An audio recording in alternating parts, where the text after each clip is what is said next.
ओम ज्ञानतिमिरान्धस्य ज्ञानञ्जनशलाकया चक्षुरुन्मीलितं येन तस्मै श्रीगुरवे नमः। श्रीचैतन्यमनोभीष्टं स्थापितं येन भूतले स्वयं रूपः कदा मह्यं ददाति स्वपदान्तिकम्। वन्देऽहं श्रीगुरुः श्रीयुतापदकमलं श्रीगुरून् वैष्णवांश्च श्रीरूपं साग्रजातं सहगना रघुनाथान्वितं तं सजीवं साद्वैतं सावधूतं परिजनसहितं कृष्णचैतन्यदेवं श्रीराधा कृष्णपादान् सहगणललिता श्रीविशाखान्वितां नमां विष्णुपादाय कृष्णप्रेष्ठाय भूतले श्रीमते भक्तिवेदान्तस्वामिन्निति नामिने। नमस्ते सारस्वती देवे गौरवाणी प्रचारिणे निर्विशेष शून्यवादी पाश्चात्य देश तारिणे। नमो महावदन्याय कृष्ण प्रेम प्रदायते कृष्णाय कृष्ण चैतन्य नामने गौरतुसे नमः। हे कृष्ण करुणा सिंधु दीनबंधु जगतपते गोपेश गोपिका कांत राधा कांत नमस्तुते। तप्त कांचन गौरांगी राधे वृंदावनेश्वरी वृषभानुसुते देवी प्रणमामि हरिप्रिये। वाञ्छाकल्पतरुभ्यश्च कृपा सिन्धुभ्येव च पतितानां पावनेभ्यो वैष्णवेभ्यो नमो नमः। जय श्री कृष्ण चैतन्य प्रभु नित्यानंद श्री अद्वैत गदाधर शिवासादि गौर भक्तवृंद। हरे कृष्ण कृष्ण कृष्ण हरे हरे हरे राम राम राम हरे हरे। हरे कृष्ण। आप सभी भक्तों का हार्दिक स्वागत है आज के श्रीमद् भागवत के कथा में। तो आज हम लोग चर्चा करेंगे श्रीमद् भागवतम का दूसरा श्लोक, जो कि अत्यंत महत्वपूर्ण श्लोक है। कल इसके ऊपर हमने ऑलरेडी थोड़ा चर्चा किया था कि किस प्रकार से जो जो पहला श्लोक है वो तो श्रीमद् भागवत का जो वो एक तरह से मंगलाचरण है। उसी मंगलाचरण में श्रील व्यास देव जी भगवान कृष्ण तत्व की व्याख्या करते हैं, भगवान कृष्ण के तटस्थ स्वरूप लक्षण का व्याख्या करते हैं। और उसी मंगलाचरण में वेद व्यास जी हम सबको आशीर्वाद भी प्रदान करते हैं, गायत्री मंत्र का उच्चारण करके हम सबको उस स्थिति पे लाना चाहते हैं कि हम भगवान को, भगवान के गुणगान को समझ सके। तो कृष्ण तत्व का उसमें वर्णन किया गया था, कृष्ण का गुणगान किया गया था।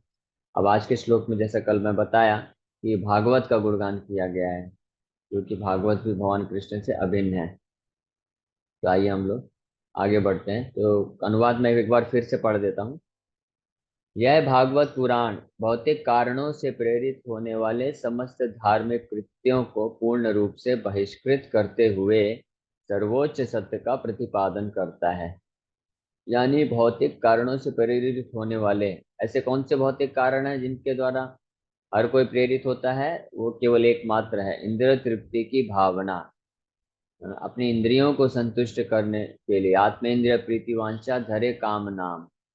तो इससे जो कि रजोगुण तमोगुण से प्रभावित होता है, उससे प्रेरित भावना से होने वाले समस्त धार्मिक कृत्यों को, ये साधारण जो पाप कृत्य है उसको नहीं बोला जा रहा है।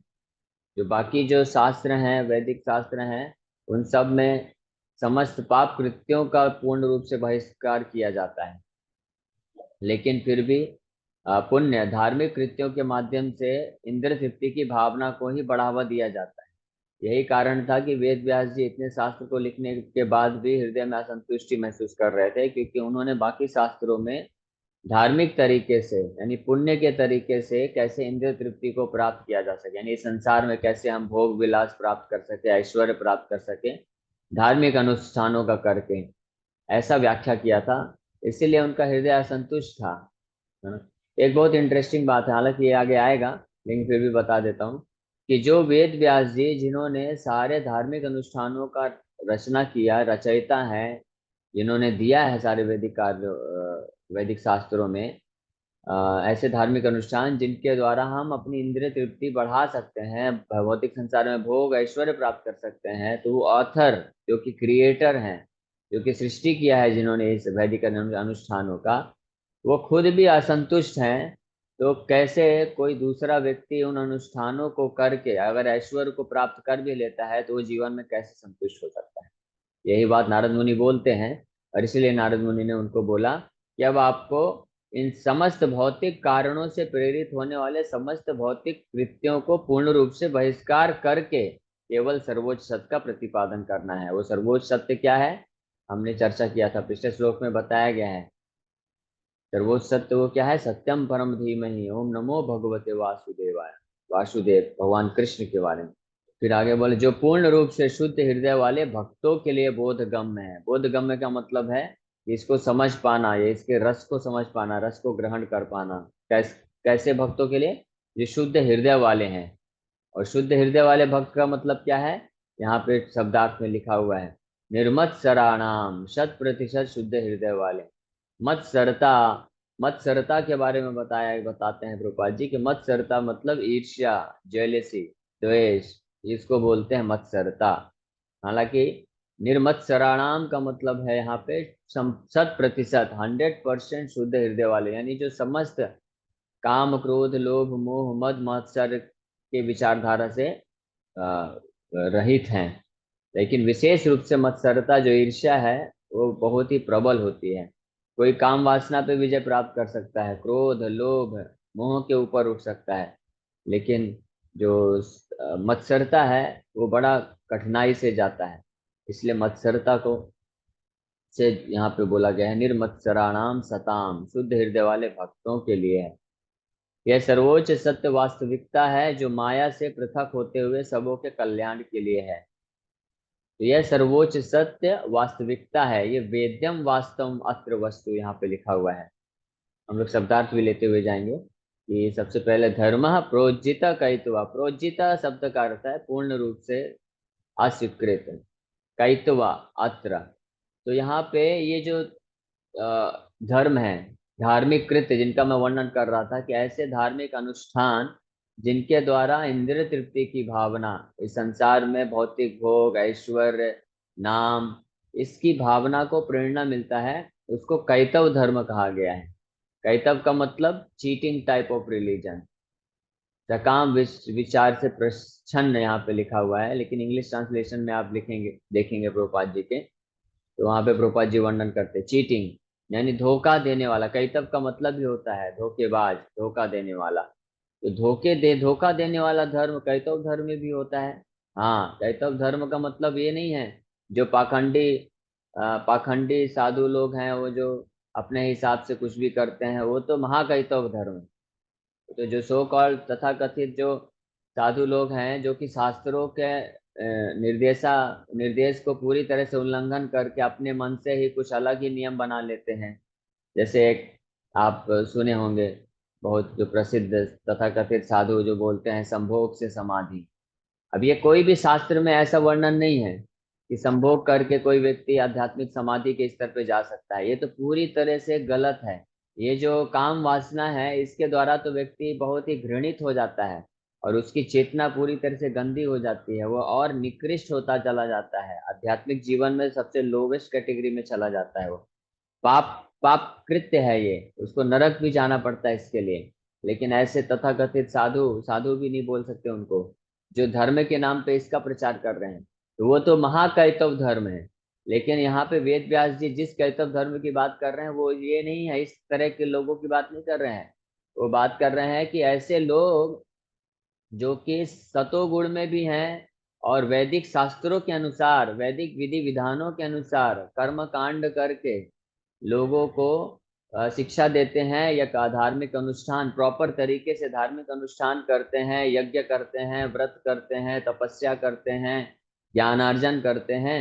किस चीज की प्राप्ति के लिए, कि कुछ पुण्य प्राप्त हो जाए ताकि इस भौतिक संसार में रह के ऐश्वर्य मिल सके, स्वर्ग में जा सके, यही संसार में सुख सुख संपत्ति, घर आवे, कष्ट मिटे तन का, ये जो इस तरह के जो चीजें हैं, इसको भी इस भागवत धर्म में वेद व्यास जी बता रहे हैं कि ये सब कैतव धर्म है। अब आप प्रश्न पूछेंगे, आप में से किसी को लग सकता है कि अरे प्रभु जी ऐसा कैसे, हम अगर कोई यज्ञ करते हैं, व्रत करते हैं, तपस्या करते हैं इतने सारे अलग अलग समय पे, और शास्त्रों के अनुसार है, अलग अलग पुराण में वर्णन किया हुआ है। कई लोग बोलते भी हैं इस पुराण में तो ये बताया हुआ है इसलिए हम लोग कर रहे हैं, तो अलग अलग पुराण में भी बताया हुआ है, तो आप उसको कैतव धर्म क्यों बोल रहे हैं? कैतव मतलब धोखा, धोखा देने वाला धर्म क्यों बोल रहे हैं? हाँ, इसको धोखा देने वाला कैतव धर्म इसलिए बोला जा रहा है क्योंकि ये अवास्तविकता पे टिका हुआ है। इसलिए अगले अगले लाइन में वेद व्यास जी क्या बोल रहे हैं? ये जो भागवत धर्म है ये पूर्ण रूप से वास्तव वस्तु है ना। कैतव धर्म मतलब अवास्तविक, अवास्तविक है, क्योंकि देखिए आप ध्यान से समझने का प्रयास करिए कि आप कोई भी धार्मिक अनुष्ठान, व्रत, यज्ञ, दान, तपस्या वगैरह करके कुछ भौतिक ऐश्वर्य को प्राप्त तो कर लेंगे आप, उसमें आपको पाप नहीं लगेगा, पुण्य के द्वारा उसको आप प्राप्त तो कर लेंगे, लेकिन उसका जो रिजल्ट है, फल है, वो क्या है? बहुत लिमिटेड है।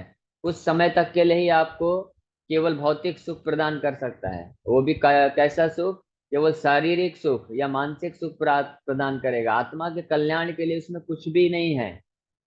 और उल्टा क्या हो जाता है, व्यक्ति फंस जाता है उसमें, क्योंकि जब उसको इस तरह के धार्मिक अनुष्ठानों को करने के बाद जब वो सतोगुण में रह के एक तरह के भौतिक सुख को अनुभूति करता है, पाप से रहित जीवन रहता है उसका, तो वो एक भौतिक सुख को अनुभूति करता है, सतोगुण में रहता है, तो उसको लगता है यही सब कुछ है, तो वो फिर अपने असली आत्म कल्याण के लिए जो कि भगवान का शुद्ध भक्ति है वो भूल जाता है, उस पर कार्य करना, विचार करना बंद कर देता है। इसलिए इसको बोला गया कैतव, ये धोखा है, वो धोखे में छलावा है ये। छलावा का मतलब ही होता है कि जो दिखता है वो होता नहीं है। जैसे इस तरह के धार्मिक अनुष्ठान दिखते तो हैं कि हाँ हम धार्मिक हैं, हम धर्म का कार्य कर रहे हैं, पूजा पाठ कर रहे हैं, व्रत कर रहे हैं, ज्ञान, तपस्या, दान, ये सब कर रहे हैं, लेकिन वास्तव में वो धर्म है ही नहीं, क्योंकि धर्म का मतलब होता है जो आपको सहायता करे भगवान कृष्ण का शुद्ध भक्त बनने के लिए। इसलिए ये छलावा हो जाता है। जैसे उदाहरण के लिए मैं बताऊं, अभी देखिए, अभी क्योंकि महाराष्ट्र में गणपति का बहुत महोत्सव चल रहा है इसलिए मैं बता रहा हूँ। तो गणपति का महोत्सव चल रहा है, कितने जोरों शोरों से लोग गणपति का पूजा करते हैं, व्रत करते हैं, गणपति को लेके आते हैं, फिर विसर्जन करते हैं, खूब खर्चा करते हैं, सब कुछ करते हैं, और उनको लगता है कि देखो हम कितना धार्मिक कार्य कर रहे हैं, लेकिन वास्तव में ये छलावा है, धोखा है, क्योंकि वो असली जो गणेश जी का, गणपति का अगर वो लोग इतना सम्मान पूजा करते हैं तो गणपति का जो असली संदेश है वो जानना चाहिए और उसका पालन करना चाहिए। गणपति भगवान के महान शुद्ध भक्त हैं, वो स्वयं भगवान कृष्ण के महान शुद्ध भक्त हैं, तो वो सब वो यही उपदेश देते हैं कि आप भी ये सब कैतव धर्म छोड़ के आप भी जो है भगवान कृष्ण का शुद्ध भक्ति करो। उसी प्रकार से किसी भी देवी देवता का आप पूजा करते हैं, शिव जी हैं, दुर्गा माता है, हनुमान जी हैं, किसी का भी आप किसी के लिए भी व्रत करते हैं, दान, तपस्या, यज्ञ कुछ भी करते हैं, तो वो सब, वो तो महान भगवान के बहुत महान भक्त हैं, उनका हमको पूरा सम्मान करना चाहिए, उनको प्रणाम करना चाहिए, नमस्कार करना चाहिए। लेकिन उनका ये इन धार्मिक अनुष्ठानों के द्वारा इस तरह से पूजा करके उनसे लाभ, भौतिक लाभ प्राप्त करके हम अपने आप को ही धोखा दे रहे हैं। बल्कि उनका हमको उनको पूजा करना चाहिए, सम्मान करना चाहिए, ताकि हम उनसे आशीर्वाद प्राप्त कर सके, कि हम भागवत को समझ सके और भगवान कृष्ण के शुद्ध भक्त बन सके। ये कामना रखना चाहिए हमको, तब हम बच पाएंगे, नहीं तो ये कैतव धर्म में हम फंस जाएंगे। इसलिए कैतव धर्म कहा गया है इसको, क्योंकि वो हमको फंसा देता है। जैसे मान लो कोई इस तरह का धार्मिक अनुष्ठान करके, यज्ञ करके और इतना पुण्य अर्जन कर लिया कि वो स्वर्ग पहुंच गया, तो अब सोचिए वो स्वर्ग में लाखों साल तक फंसा रह जाएगा बेचारा, उसको मौका ही नहीं मिलेगा कृष्ण भक्तों का संगति करने का, कृष्ण का वापस से भक्ति करने का मौका नहीं मिल पाएगा। और एक बार स्वर्ग गया, लाखों साल निकले, जब तक वापस आएगा तो यहाँ पे भक्तों का संग जो है हट चुका होगा, 10,000 साल तक ही है केवल इसको। इसलिए हमको ये समय नहीं गंवाना चाहिए, हमको ये भौतिक ये धार्मिक अनुष्ठानों में ज्यादा पढ़ के, ये पुण्य अर्जन करके अपने आप को धोखे में नहीं रखना चाहिए, बल्कि हमको हर चीज का इस्तेमाल कृष्ण भक्ति को प्राप्त करने के लिए करना चाहिए, जो वास्तव वस्तु है, जिसके बारे में अगले लाइन में बताया गया है। तो इसलिए यहाँ पे बोला जा रहा है प्रोज्जिता, ये जो शब्द है प्रोज्जिता कैतव अत्र। प्रोज्जिता, उज्जिता का मतलब होता है, उज्जिता का मतलब होता है निकाल देना, जैसे पैर में कांटा लग जाए तो उसको निकाल देना, उज्जिता कहलाता है वो। और प्रोज्जिता का मतलब होता है प्रकृष्ट रूपेण उज्जिता, इसको बोलते हैं प्रोज्जिता। प्रकृष्ट रूपेण उज्जिता का मतलब होता है कि पूरी तरीके से निकाल के फेंक दिया गया है। इस भागवत ग्रंथ में क्या पूरी तरह से निकाल के फेंक दिया गया है? धर्मः कैतव, कैतव धर्म को प्रोज्जित अत्र, अत्र मतलब यहाँ पर, ये भागवत में देखिए दूसरे श्लोक में ही वेद व्यास जी साफ साफ बता रहे हैं कि मैं जो अब आगे 18,000 श्लोक में वर्णन करने वाला हूँ, आप सब लोग ध्यान से सुनिए। मैं आपको कोई ऐसे धार्मिक अनुष्ठान ये सब नहीं बताने वाला हूँ जिससे आप सुख समृद्धि, घर आवे, ऐश्वर्य बढ़े और आप अपने आप को धोखे में रख सके। आपके शरीर मन के लिए मैं नहीं कार्य करना चाहता हूँ, आपका जो असली आत्म कल्याण है उसके विषय में मैं चर्चा करने वाला हूँ, इसलिए ध्यान दें। तो आपको, हम सबको ध्यान पूर्वक श्रवण करने के लिए प्रेरित कर रहे हैं। इस ग्रंथ में धर्म कैतव धर्म प्रोज्जिता अत्र, यहाँ पे मैं सारे कैतव धर्म को नष्ट करने वाला हूँ। परमः निर्मत्सराणाम सताम वेद्यम, वेद्यम का मतलब होता है जानने योग्य। और ये, और एक बात समझो, मतलब ये वेद व्यास जी बोल रहे हैं, ठीक है। आप, मैं जब बोलूं तो आप ऐसा मत समझिए मैं तो बहुत छोटा हूँ, मैं तो कुछ निर्देश नहीं दे सकता हूँ, लेकिन वेद व्यास जी इन श्लोक के माध्यम से क्या बोलने का प्रयास कर रहे हैं तो वो मैं आपको बोल रहा हूँ, तो आप उसी प्रकार से लीजिएगा। तो व्यास देव जी बोल रहे हैं कि ये इसमें से कैतव धर्म को पूरी तरह से मैं निकाल के बाहर फेंक रहा हूँ। और एक बात समझिए, ये परमा निस्मत्सराणाम सताम वेद्यम, ये जो वेद्यम मतलब होता है जानने योग्य या जाना जा सकता है, किसके द्वारा जाना जा सकता है? दो क्वालिफिकेशन बताया है, पहला है सताम, दूसरा है निर्मत्सराणाम। कि केवल वही व्यक्ति इसको समझ सकता है जो सताम है। सताम मतलब यहाँ पे लिखा हुआ है भक्तों को, भक्तों के द्वारा। सताम का मतलब होता है जो सत हैं, जो सत्य के प्रति समर्पित हैं, उनको सताम बोला जाता है। और सत्य मतलब कौन है? भगवान। इस पिछले श्लोक में ऑलरेडी इसलिए वेद व्यास जी वर्णन कर दिए हैं। सत्यम परम धीमहि, वे वासुदेव, भगवान कृष्ण ही परम सत्य है, भगवान कृष्ण ही सत्य है, मात्र परम सत्य तो है ही है, मात्र एकमात्र सत्य भगवान कृष्ण ही है। तो उनके जो भक्त होते हैं उनको सताम कहा जाता है। और उन भक्तों की क्या योग्यता होती है? निर्मत्सराणाम, 100% शुद्ध हृदय वाले होते हैं। तो ऐसे 100% शुद्ध हृदय वाले जो भगवान कृष्ण के भक्त होते हैं उनके द्वारा ही वेद्यम है, ये जानने योग्य है। और ये परम, ये धर्म प्रोजित कैतवत्र परम, ये परम है। परम है मतलब सर्वोच्च स्थिति में है। इसमें जो धर्म का वर्णन किया गया है वो सर्वोच्च धर्म है। वो सर्वोच्च धर्म क्या है? कि भगवान कृष्ण की शुद्ध भक्ति। तो इस पहले लाइन में इस तरह से वर्णन कर रहे हैं। वेद्यम वास्तवम अत्र वस्तु सिद्धा, तो यहाँ पे जानने योग्य किनके द्वारा जाना जा सकता है? जो पूरी तरह से शुद्ध हृदय वाले भक्त हैं वो जान सकते हैं। और वो क्या जान पाएंगे? वास्तव वस्तु। अभी दो तरह का वस्तु होता है, वास्तव वस्तु, अवास्तव वस्तु। वास्तव वस्तु का मतलब होता है जो सत्य है, सत्य है, फैक्ट है। और अवास्तव वस्तु का मतलब होता है जो झूठा है या छलावा है, यानी दिखता तो है बाहर से लेकिन एक्चुअली में होता नहीं है। रिलेटिव ट्रूथ जिसको बोल सकते हैं। वास्तव वस्तु मतलब सत्यम परम या एब्सोल्यूट ट्रूथ, जो कि वास्तविकता में सत्य है। और रिलेटिव ट्रूथ मतलब जो कि अवास्तव वस्तु है। जैसा कि आप सब लोग मूवी देखते हैं ना पर्दे में, तो पर्दे में दिखा रहा है कि इतने सारे लोग, कोई आ रहा है, कोई डांस गाना कर रहा है, लड़ाई कर रहा है, झगड़ा कर रहा है। तो आप जाके पर्दे के पीछे देखिए, कोई दिखेगा नहीं है, लेकिन पर्दे में दिख रहा है। तो पर्दे में वो तब तक कि वो सब स्त्री पुरुष लोग दिखते हैं जब तक उसमें उस कंडीशन है कि आपने उसको कनेक्ट करके और उसमें इलेक्ट्रिसिटी से चालू किया, ऑन किया है, तो वो बस दिख रहे हैं। वो रिलेटिव ट्रूथ है, वास्तविकता में वहां पे वो एग्जिस्ट नहीं कर रहा है, वो कहीं और पे वो लोग हैं। उसी प्रकार से ये जो सुख है, आध्यात्मिक सुख है, ये वास्तव में यहाँ पे विद्यमान है। सत्य जो है वास्तव में यहाँ पे विद्यमान है, इसीलिए यहाँ पे वेद्यम वास्तव वस्त अत्र वस्तु। और इसके फिर इफेक्ट बता रहे हैं। शिवदम त्रापत त्रयोन्मूलनम। तो ये यहाँ पे हम लोग करके आज विराम देंगे क्योंकि समय हो गया है। तो अब यहाँ पे इस भागवत वस्तु के बारे में बताया जा रहा है, इसीलिए इस लाइन का अर्थ दिया गया है कि ये जो है यह सर्वोच्च सत्य वास्तविकता है जो माया से पृथक होते हुए सबों के कल्याण के लिए है। ये माया से पृथक है, ये माया नहीं है बिल्कुल भी। ये मायावादी लोग जो होते हैं उनका एक मिसकंसेप्शन है, गलत धारणा है। वो बोलते हैं सब कुछ माया है, भगवान भी माया है, भगवान की लीला भी माया है, भगवान का नाम रूप भागवत ग्रंथ सब माया है। लेकिन यहाँ पे वेद व्यास जी साफ साफ ऐसे मायावादी लोगों को बोल रहे हैं कि आप लोग ये कंफ्यूजन ये मत सोचो। यहाँ पे मैं वेद्यम वास्तव वस्तु वस्तु के बारे में बता रहा हूँ। वास्तव अत्र वस्तु और शिवदम, ये सब आपके कल्याण के लिए, इसको इसको स्वीकार करो। आपके कल्याण के लिए मतलब आत्मा के कल्याण के लिए है। शिवदम, शिवदम तो मतलब जो ऑस्पिशियसनेस देने वाला है। और ये क्या करेगा? तापत्रय उन्मूलनम, और ऐसे ऐसा सत्य तीनों प्रकार के संतापों को समूल नष्ट करने वाला है। तापत्रय उन्मूलनम, उन्मूलनम नष्ट कर देता है जो भी इस भागवत को श्रवण करेगा।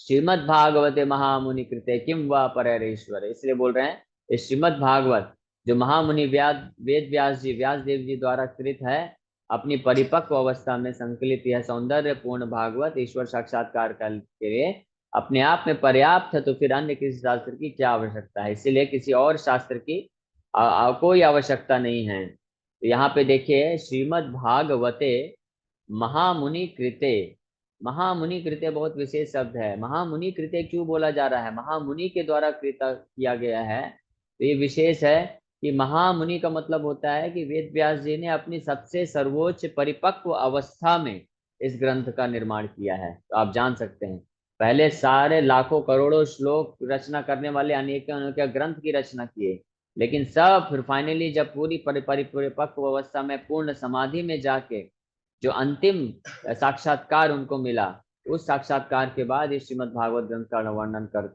रचना की, इसलिए महामुनि कृत्य है। और इसी के लिए बोल रहे हैं यहाँ पे किम वा पर ईश्वर, इसलिए और किसी शास्त्र की क्या जरूरत है, क्योंकि ये ईश्वर को पूर्ण रूप से साक्षात्कार करा देता है।